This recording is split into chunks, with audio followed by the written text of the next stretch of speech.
खूनी Monday the Hunter case part 1 में आपने देखा कि इंजीनियरिंग में पढ़ने वाला कैलाश जब अपनी फैमिली के साथ उनकी ही हवेली में जो कि एक गांव में थी घूमने गया तो उसकी फैमिली के साथ बहुत अजीब घटनाएं हुई। उस हवेली में जब उनकी पहली रात थी तब उस हवेली से उसकी बहन अचानक से गायब हो गई। दूसरी रात को उसके दादाजी और दादी जी गायब हो गए और तीसरी रात में उसकी माँ गायब हो गई। उसी रात उसके पापा और उसने एक औरत को उस हवेली में देखा जो कि हाथ में कुल्हाड़ी लेकर घूम रही थी। उससे बचने की कोशिश में उसे और उसके पापा को उसकी बहन, दादी, दादाजी और उसकी माँ की लाश मिली और बाद में उस औरत ने कैलाश के पापा को भी मौत के घाट उतार दिया और कैलाश को जिंदा छोड़ा ताकि वो सबको बता दे कि इस हवेली में फिर कोई रहने आना नहीं चाहिए। जब ये सारी बातें कैलाश ने पुलिस को बताई तो पुलिस ने उस घर में जाकर वहाँ पर छानबीन करने का सोचा और 3 पुलिस वाले उस हवेली का सच जानने के लिए उस हवेली में रहने के लिए गए। अब आगे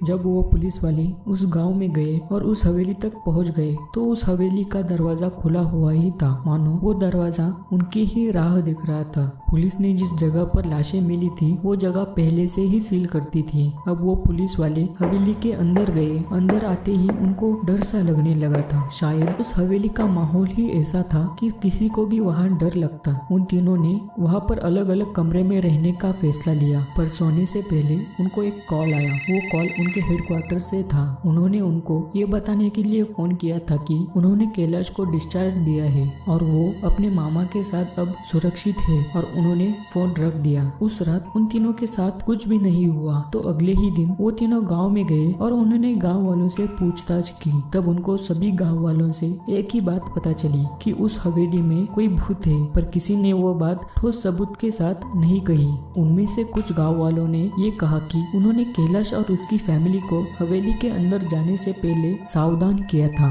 पर उन्होंने हमारी बात नहीं मानी और उनकी मौत हो गई। ये सब बातें सुनकर पुलिस वाले थोड़ा सा डर गए थे, तो वो उस हवेली में फिर से वापस गए। उन्होंने देखा कि हवेली की सारी चीजें बिखरी पड़ी है और वो तीनों जिस कमरे में रह रहे थे उन तीनों कमरों के शीशों पर कुछ लिखा था। वहाँ लिखा था, लौट जाओ यहाँ से वरना कोई नहीं बचेगा। एक को छोड़ा था ताकि वो सबको बता दे, पर अब नहीं छोड़ूंगा किसी को। ये सब देखकर पुलिस वाले बहुत डर चुके थे, पर उनमें से एक पुलिस वाले ने उस लिखावट को ध्यान से देखा और उसे लगा कि शायद कुछ तो गड़बड़ है। उसने उन 2 पुलिस वालों को ये बात बता दी और उनको भी वो बात अजीब लगी। तब रात के 8 बज चुके थे। उन्होंने तुरंत ही पुलिस हेडक्वार्टर में फोन करके ये बातें बता दी और थोड़ी सी छानबीन की। छानबीन से बहुत सारी बातें पता चली, पर उन 3 पुलिस वालों को उस हवेली का रहस्य जानना था। तो पुलिस हेडक्वार्टर से वापस बुलाने के बाद भी वो तीनों उस रात उस हवेली में रुके। वो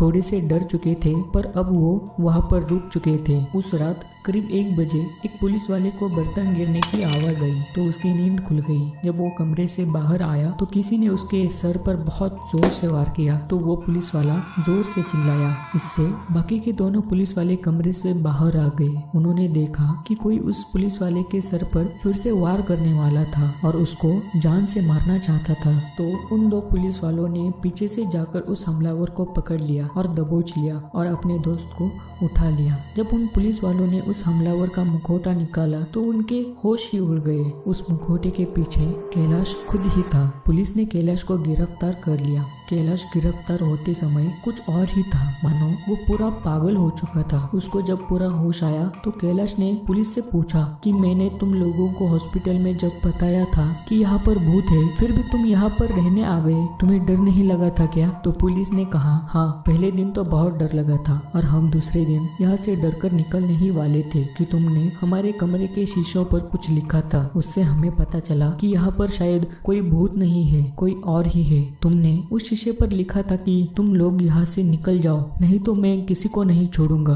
और तुमने हमें हॉस्पिटल में बताया था कि किसी औरत ने तुम पर हमला किया था। इससे ये बात पता चलती है कि शीशे की लिखावट किसी आदमी की थी। तो हमें इस बात पे तुम पर शक हुआ, तो हमने हेडक्वार्टर कॉल करके उनसे तुम्हारी खबर पूछी। तो जब हमारे एक पुलिस वाले ने तुम्हारे मामा के यहाँ फोन किया जहाँ पर तुम अब रह रहे थे, फोन किसी ने नहीं उठाया। तो हमारा एक आदमी तुम्हारे मामा के घर गया तो उनको वहाँ पर 2 लाशें मिली, एक थी तुम्हारे मामा की और दूसरी थी तुम्हारे मामी की, पर तुम वहाँ पर नहीं थे तो हमारा शक और भी गहरा हुआ। हमने तुम्हारे बारे में थोड़ी सी जानकारी इकट्ठी की तो हमें पता चला कि तुम साइको हो और 3 साल मेंटल असाइलम में काट कर घर आए थे। घर आने के बाद तुम्हारी फैमिली को लगा कि तुम अब पूरी तरह से ठीक हो गए हो, तो उन्होंने इस हवेली में घूमने आने का प्लान बनाया। पर जब गाँव वालों ने तुम्हारी गाड़ी को रोका और कहा कि उस हवेली में कोई भूत है, वहाँ पर मत जाओ, तो तुम्हें वो बात सुनकर फिर से पागलपन का दौरा पड़ा और तुम फिर से एक साइको यानी कि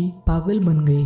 और आगे तुमने एक ही रात में तुम्हारे माँ, पापा, बहन, दादी जी और दादाजी को मार डाला और खुद पर इल्जाम ना आए इसलिए तुमने खुद को चोट पहुंचाई और हॉस्पिटल आने के बाद वो भूत वाली कहानी बनाई। और पुलिस ने कैलाश से कहा कि अगर तुमने उस आईने में लिखावट में गलती ना की होती तो हम भी मान चुके थे कि यहाँ पर भूत है, पर कहते हैं ना, खुदा के घर में देर है अंधेर नहीं। और उन पुलिस वालों ने कैलाश को जेल में बंद किया, पर कुछ दिनों के बाद कैलाश उस जेल में ही मरा हुआ मिला और उसकी मौत की वजह उनको कभी नहीं मिली। ये थी खूनी मंडी द हॉन्टेड केस की कहानी अच्छी लगी हो तो इस वीडियो को लाइक जरूर करना, अपने दोस्तों के साथ शेयर भी करना। कहानी कैसी लगी ये कमेंट बॉक्स में कमेंट करके बताना। अगली वीडियो की नोटिफिकेशन जल्दी से जल्दी मिलने के लिए मेरे चैनल को सब्सक्राइब जरूर करना। तब तक के लिए अलविदा।